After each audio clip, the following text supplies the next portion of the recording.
अंगद जी नाम के एक महाभागवत हुए। पहले वो बिल्कुल भक्ति विहीन थे, उनका भतीजा राजा था और वो पूरे राजभोग में मतवाले रहते थे। जब उनका ब्याह हुआ तो उनकी पत्नी इतनी भक्ता निकली कि वो जहाँ जन्मी थी वहाँ संत जन आया करते थे, तो उन्होंने बचपन में गुरु मंत्र ले लिया था। लेकिन जब ब्याह होके आया तो पति एकदम भगवान से विमुख, किसी संत पर कोई श्रद्धा नहीं, बस वही खाना पीना राजसी राजभोग में मस्त रहना। अब उनको तो बड़ी विचलता हुई, न संत दर्शन मिले न कोई भक्ति के लक्षण। इतनी सुंदर थी कि अंगद जी आसक्त हो गए पत्नी में। ये खास बात बन गई। एक दिन उनकी पत्नी के मन में आया कि यहाँ गुरु जी को बुलाएं और उनका स्वागत करें, और उनको जब भोजन पवाएंगे तो उनका जूठन भी मिलेगा, और हमारे यहाँ आएंगे तो चरण धोएंगे तो चरणामृत भी एकत्रित हो जाएगा, तो रोज चरणामृत पीने को मिलेगा। उन्होंने अब रानी थी, सेवकों को भेजा गुरु जी के पास प्रार्थना पत्र की, आप कृपा करके पधारो। मैं तो नहीं आ सकती क्योंकि हमारे पति भक्ति भाव के विरुद्ध है, तो आप कृपा करके घर एक बार पधारो। संत बड़े दयार्द होते हैं। वो आ गए, वो चरणामृत उतारी और गुरुजी के चरण दबा रहे थे। इतने में वो अंगद जी आ गए। अंगद जी ने देखा बाबा जी और रानी हमारी चरण दबा रहे, क्या क्या ना बोल गए, मतलब बहुत ही बुरा बोल गए। अब संत तो मान अपमान से ऊपर होते हैं। अब वो तो रोने लगी रानी, गुरुदेव भगवान क्षमा कीजिए, ये बहुत ही भक्ति विरोधी भाव वाले हैं, आप क्षमा कीजिए। उनका कोई बात नहीं बेटा, मैं जा रहा हूँ यहाँ से, तुम अपने भजन में लगना। और वो चले गए। अंगद जी को देखकर उनकी पत्नी ने कहा कि तुमने हमारे गुरु का अपमान किया। मैं आपसे तो कुछ नहीं कह सकती क्योंकि आप हमारे पति हो, लेकिन आज से नियम लेती हूँ, मैं पानी भी नहीं पीऊंगी, तुमसे संभाषण भी नहीं करूंगी और अपने प्राण त्याग दूंगी। जाकर एकांत कमरे में हो गए। अब अंगद जी व्याकुल हो गए क्योंकि वो पत्नी से बहुत प्यार करते थे, वो बहुत सुंदर थी, मनोनुकूल, तो एकदम उन्होंने जाकर बहुत मनाया। जब नहीं मानी तो चरण पकड़ लिए। अंगद जी ने कहा मैं वो सब कुछ करने को तैयार हूँ जो तुम कहोगे, लेकिन तुम पानी पियो, भोजन पाओ, तुम जीवित रहो। अगर तुम जीवित नहीं रहोगे तो मैं भी मर जाऊंगा। मैं वो सब करने को तैयार हूँ जो तुम आज्ञा करोगे। तो उनका जाओ, हमारे गुरुजी को साष्टांग दंडोत करो और उनको पुनः लिवा के लाओ और उनको भोजन पवाओ और उनकी आप भी जूठन पाओ। पत्नी के प्रेम से विवश होकर गए। गुरुजी को जे ही जूठन पाई, जीवन बदल गया। संतों के उच्छिष्ट में बड़ा बल होता है। अब तो वो स्वयं अपनी पत्नी से बढ़कर भक्ति करने लगे कि एक बार उनके जो भतीजे राजा थे, उन्होंने हीरा के लिए, वो बड़ा प्रसंग है, जहर उनके भोजन में मिलवा दिया। तो जब ठाकुर जी को भोग लग के आया और फिर उनको सूचना दी उनकी बहन ने कि इसमें जहर मिला है, तो उन्होंने कहा जब ठाकुर जी ने पा लिया तो अब प्रसाद थोड़ी छोड़ेंगे, चाहे जहर मिलाओ चाहे जो कुछ, पूरा प्रसाद पा। कुछ नहीं हुआ अंगद जी का, पूरा जहर पच गया। ऐसे माँ भागवत हुए कि भक्तमाल में उनका चरित्र लिखा गया है। आपको कुत्ता काटने दौड़ रहा है, आप डंडा फेंक के ऐसे हो जाओ, नाथ में आपके नहीं, आप भरपूर डंडे का प्रहार करने की चेष्टा करें, ना कि डंडा फेंक देंगे। अगर डंडा फेंक दे तो उसी समय भगवान की आपको महिमा दिखाई देगी कि भगवान ने आकर बचा लिया, भगवान ने आकर बचा लिया। हम 11 बजे रात्रि की बात कर रहे हैं, तो 11 बजे भिक्षा पाके आ रहे थे, तो किसी का कुत्ता, वो जो बड़ा बड़ा होता है, वो रोड में टहल रहा था, दौड़ा हमारे ऊपर। हमारे प्रहार करने का ध्यान ही नहीं, हम तो चिंतन करते आ रहे थे श्री जी का। न जाने कैसे 13-14 वर्ष का एक बालक आया, ठीक एक ईंटा उठाकर ऐसा उसके यहाँ मारा कि कूकू करके मरता हो चला। अगर वो ना मारता तो वो बड़ा कुत्ता हमारे ऊपर हावी हो ही जाता। ना हमने उस लड़के को बुलाया, ना हमने भगवान को पुकारा, केवल उनका चिंतन कर रहे थे। उनको अपने दास की रक्षा करनी है तो कैसे दौड़ करके आया। हम कह ये सब क्या है? वही भगवान, करो सदा तिनके रखवारी, जिम बालक राखे महतारी। जैसे माँ अपने बच्चे की रक्षा करती, ऐसे भगवान रक्षा करते हैं। एक बार एक जगह हम जंगल में सो रहे थे, तो एक काला सर्प फन काल करके हमारे पैरों के समीप की तरफ आ रहा था। तो एक मोहकुआ नाम का पक्षी वो हमारे सर के पास आकर के बोलने लगा। एकदम उठ के बैठे, देखा रहे वो कौन पक्षी था? भगवान। वो भगवान थे जो हमें जगाया और भगाया। वो क्या रूप धारण करते हैं, कैसे रक्षा करते हैं, ये उनकी बात होती है। जैसे हमने अपने हृदय में देखा है, हम कभी रोए नहीं। संन्यास मार्ग में जब थे तो कठोर से कठोर वचन सुनकर, गर्मी सर्दी सब ऐसे सहकर, भूख प्यास सब सहकर, कभी हमें रुदन नहीं आया। क्यों? हृदय निर्मोही और कठोर हृदय, निर्लेप हृदय, निरपेक्ष हृदय। अब जब प्रियाजू की उपासना हुई तो थोड़ी भी बात प्रियाजू की चले तो रोना आने लगता है, एकांत में बैठकर रोना आने लगता है। सब प्यार ही प्यार दिखाई दे रहा है, सबको प्यार करूं, सबको सुख पहुंचाऊं, कैसे क्या करूं जिससे सब सुखी हो जाए। तो जो हम जिस इष्ट की आराधना करते हैं उस इष्ट के गुण अंश में रूप में उपासक के हृदय में प्रकाशित हो जाते हैं। प्रणाम से भजन नष्ट होता है। जब लोग प्रणाम करते हैं तो जो हमें प्रणाम करते हैं उससे हमारा भजन प्रणाम करने वालों के पास जाएगा। जो हमें कपड़ा देते हैं हमारा भजन उनके पास जाएगा। जो हमें भोजन देते हैं हमारा भजन उनके पास जाएगा। हम जो रुपया लेते हैं, जितना लेते हैं, उसके परिणाम स्वरूप हमारा भजन भगवान से हटकर संसार के उन पुरुषों के पास जाएगा जिन्होंने हमें रुपया दिया, भोजन दिया, कपड़ा दिया, प्रणाम किया, आदर सत्कार किया। इन सब में भजन जाता है। तभी भगवत प्राप्ति जिनको करनी होती, समाज से बच के, रोटी मांग के, खा के, फटे पुराने कपड़े पहनकर अपने भजन को बचाते हैं और बचा करके उसे पचाते हैं और पचाकर भगवान को प्राप्त हो जाते हैं। और जो साधक शरणागत होता है वो ये नहीं देखता कि ये व्यक्ति दे रहा है, वो देखता है मेरे भगवान इस रूप में आकर मुझे दे रहे हैं। उसका भजन नष्ट नहीं होगा। जो निरंतर भगवान की शरण में रहकर भगवान का चिंतन करता है उसे चाहे रुपया दो, पैसा दो, भेंट कुछ भी, जो प्रणाम नमस्कार सब आपको तो मिलेगा उसका लाभ, लेकिन उस संत का कुछ भी नहीं जाने वाला, क्योंकि वहां योगक्षेमम वहाम्यहम भगवान के वचन है। जी मैं जीवन में सफलता पाना चाहता हूँ, पैसा भी चाहता हूँ और भगवान की भक्ति भी चाहता हूँ। हम कह रहे खूब स्वार्थी बनो, हमारी बात मान जाओ, चकाचक माल छानोगे और मरोगे तो भगवान के पास जाओगे। नाम जप करो यार, हमारी बात मान लो। जो जितना भजन करता है उसी के आगे लौकिक पारलौकिक दोनों प्रकार के सुख भगवान प्रदान करते। यार इतने कृपालु भगवान है, उतना भरण पोषण करते हैं। तो हमें लगता है अगर रुपया चाहिए तो धन कमाओ, कैसे? राधा राधा राधा राधा, और फिर इस धन से लोक परलोक सारे सुखों को खरीद लो, जो चाहो मेरे भगवान से प्राप्त कर लो। पर भैया भजन करना पड़ेगा। अब पियो शराब, पराई बहन बेटियों की तरफ गंदी दृष्टि रखो, मुर्गा मछली खाओ, तो पूर्व जन्म के फलस्वरूप भले करोड़पति बन जाओ, लेकिन अब की नरक जाना पड़ेगा जैसे आचरण कर रहे हो। और अगले जन्म तुम भी सुअर, कुत्ता, गधा, मुर्गा बनोगे और ऐसे काट के खाए जाओगे। इसलिए प्यारे, यदि लोक और परलोक में चकाचक आनंद लेना चाहते हो हमारी ब्रज भाषा में, तो नंद नंदन को भजो, किशोरी जी को भजो, राम भजो, हरि भजो, तुम्हारा मंगल हो जाएगा। देख लो मंगल हो जाएगा। भजन करोगे तो तुम्हें सब कुछ प्राप्त हो जाएगा। भजन नहीं करोगे, पाप कर्म करोगे, फिर भगवान को कोसोगे, ऐसे नहीं होता। खूब नाम जप करो, जो चाहो प्राप्त कर लो। खुला खुला खुला हम आपको ऐलान कर रहे हैं, जो चाहो प्राप्त कर लो। भगवान का केवल भजन करो, ई पर लोग सकल सुख पावत मेरी सो भैया कृष्ण गुण संचु। जो भगवान श्री कृष्ण के गुणों का गायन करता है, कृष्ण कृष्ण नाम जप करता है, वो इस लोक और परलोक के सारे सुखों को प्राप्त हो जाता है। फालतू की चीजें, हंसी मजाक, बेकार की बातों को छोड़कर भगवान के चिंतन में अपने समय को लगाऊं।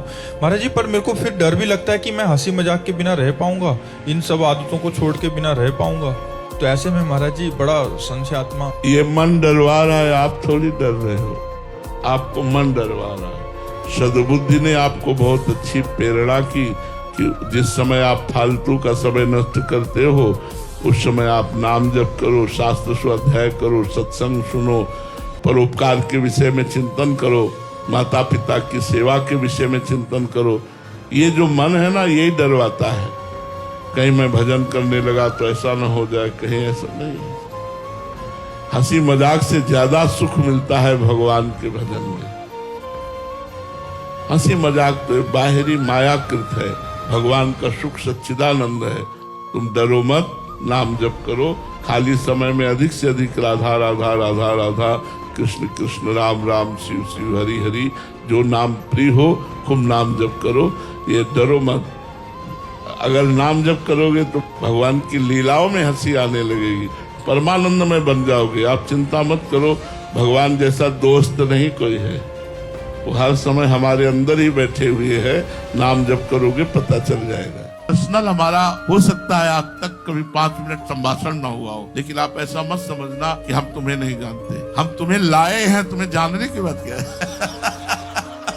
हम तुमसे बात करे ना करे, हम बाहर से तुमसे जाने या ना जाने, अरे हम लाए हैं तुम्हें भैया। तुम देखो हृदय से तुम्हें कौन लाया है, तुम हृदय से देखो तुम्हें लाया कौन। जो लाया है वो तुम्हें जानता नहीं है, हाँ वो जानता है, तुम्हें जो लाया है वो जानता है। इसलिए बिल्कुल निर्भय, निश्चिंत, निशोक, हरिवंश भरोसे भय निडर, नित्य गर्जत हरिवंश बल। हम आपको बिल्कुल अंदर की बात बता रहे हैं, अंदर की। आप सब कैसे हैं हमारी प्रियाजू ये नहीं देखती, आप सब प्रियाजू की हैं ये बात हमारी प्रियाजू देखती है।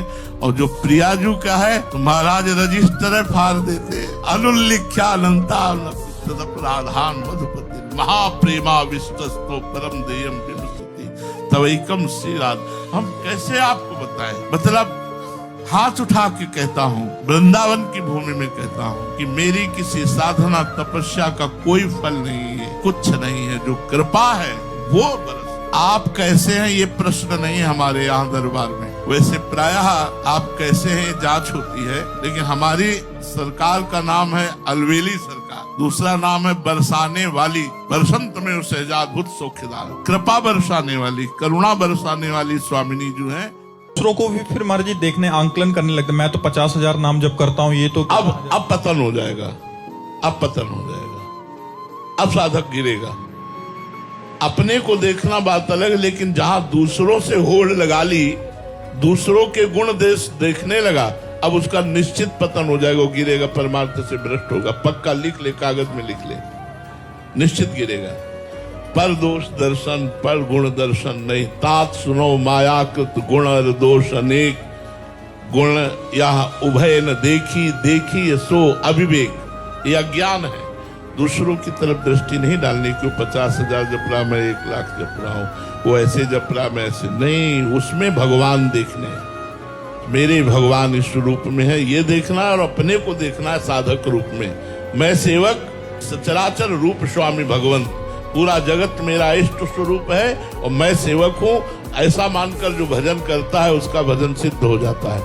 नहीं तो भजन फिर विघ्न से बाधित होकर के अंतरहित हो जाता है, फिर क्षीण हो जाता है। गंगा जी के डुबकी लगाओ तो पाप नष्ट होंगे, एकादशी का व्रत रखो, या इस तीर्थ में जाओ तो ऐसा पाप नष्ट होंगे। तो महाराज जी, पाप करने वाले एवं पाप कर्म के लिए मुक्ति के इतने सरल उपाय से क्या पाप को बढ़ावा नहीं मिलेगा, या इससे इसका भावार्थ क्या है महाराज जी? मेरी जिज्ञासा शांत करो। देखो, पाप और पाप की प्रवृत्ति ये दो अलग चीजें हैं। पाप नाश के तो आपने उपाय बताए, लेकिन पाप की प्रवृत्ति का नाश कैसे होगा? प्रवृत्ति का नाश नहीं हुआ तो गंगा ना आया, फिर पाप किया, तीर्थ याटन गए, फिर पाप किया।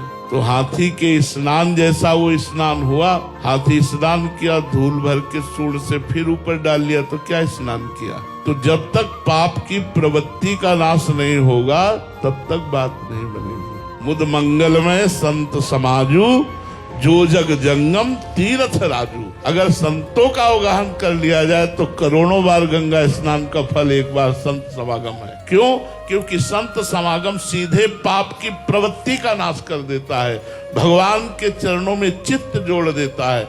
इन तीर्थों का, इन पवित्र नदियों का स्नान करने का फल है भगवान से प्रेम हो जाना। यदि भगवान से प्रेम ना हुआ तो फिर वही पाप प्रवृत्तियां होती रहेंगी, तो लाभ क्या मिला हमें? तो ये पाप बढ़ावे के लिए नहीं है, औषधि रोग बढ़ावे के लिए नहीं है, रोग का नाश करने के लिए है। गंगा जी आपकी बुद्धि को पवित्र करेंगी, गंगा जी आपको साधु समागम दिलाएंगी, साधु समागम आपको भगवान की रति प्रदान करेगा, भगवान की रति से पाप की प्रवृत्ति का नाश हो जाएगा, जन्म जन्म के पाप नष्ट हो जाएंगे। सन्मुख होए जीव मोहि जबहि, जन्म कोटि यज्ञ नाशो तबहि। जब जीव भगवान की शरण में आता है संत कृपा से, तो करोड़ों जन्मों के पाप उसके नष्ट हो जाते हैं। इसलिए संत समागम सर्वोपरि है। संत समागम करो, अपनी बुद्धि को पाप की प्रवृत्ति से हटाओ, फिर गंगा स्नान करो तो आनंद प्राप्त होगा। कह रहे हैं कि जब मरीज अंतिम परिस्थिति में होता है तो उसके बचने की संभावना बहुत कम होती है। ऐसे में महाराज जी, हम परिजनों को कैसे संवेदनशीलता दें? वो बहुत कठिन समय होता है। परिजनों को तो संवेदनशीलता देना कठिन है, क्योंकि वो मोह युक्त है। वो तो यही चाहेंगे बच जाए, पर मरीज को संभालिए। परिवार वालों को नहीं समझाया जा सकता, क्योंकि वो मोह से ग्रसित है। उनको तो यही लगता चाहे जितना रुपया लगे डॉक्टर बचा लो। अब डॉक्टर ने पूरा प्रयास किया, नहीं बचा पाते तो अस्पताल तोड़ते हैं, डॉक्टर को गाली देते हैं, डॉक्टर का विरोध करते हैं। ऐसा नहीं करना चाहिए। अंतिम श्वास जिसकी जिस क्षण होनी है उसी क्षण होनी है, चाहे डॉक्टर अमृत पिला दे तो भी। ये मृत्यु लोक है, यहाँ सबको मरना है। कोई ना कोई कारण लगता है, किडनी फेल हो गई, लीवर खराब हो गया, शुगर बढ़ गई, हार्ट फेल, ये सब कारण हो। परिवार वालों को तो नहीं समझाया जा सकता, क्योंकि वो मोह ग्रसित है। ममता रत्सन ज्ञान कहानी, जो मोह से ग्रसित है उनको ज्ञान कहानी अच्छी नहीं लगती। वो तो यही कहेंगे कि डॉक्टर साहब आप बचा ले। तो आपको भी यही कहना है कि हम बहुत बिल्कुल पूरा प्रयास कर रहे हैं आगे भगवान की इच्छा। बस इससे ज्यादा क्या उनको ढांढस बता सकते हैं। पर मरीज के कान में अगर आप ये दे सके कि 2 बार राधा राधा बोल दे तो मंगल हो जाए, जीव का अंतिम सुधर जाए। जीव का अंतिम सुधर गया तो पूरा सब सुधर गया। अगर हो सके, आप डॉक्टर हैं, उस समय आप ही उसके वहाँ गुरु भी हैं।